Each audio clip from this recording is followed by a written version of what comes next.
Probably the obligations that employers have for minimising bullying, probably the first and I think the most important is leadership. And by leadership, it needs to be visible leadership.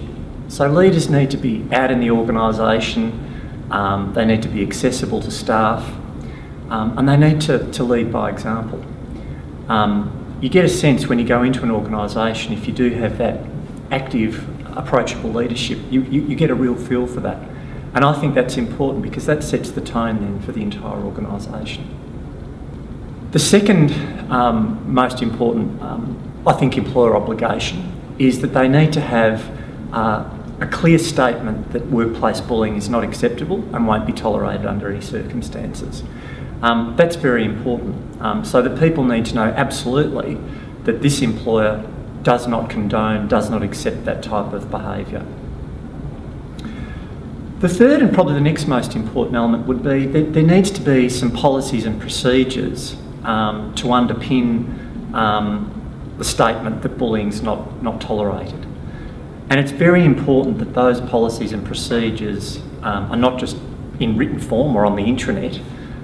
They need to be widely known throughout the organisation. So that then gets into the next element, the fourth element, which is training and education.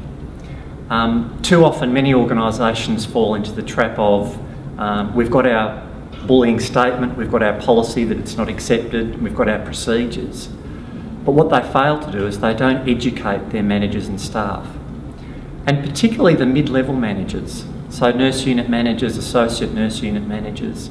It's really important that that group of people have got both the skill and the training to be able to tackle what are often some of the most difficult issues in workplaces. The next element is that there needs to be support for people.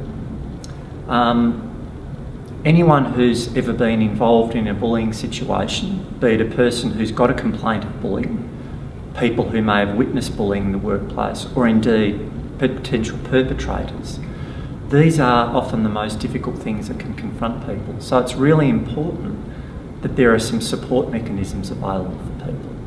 So often large employers will have employee assistance programs, but I think it's also important that employers promote awareness that staff can also get assistance from their HR departments, but also the ANMF also offer a very important point of access and support for people.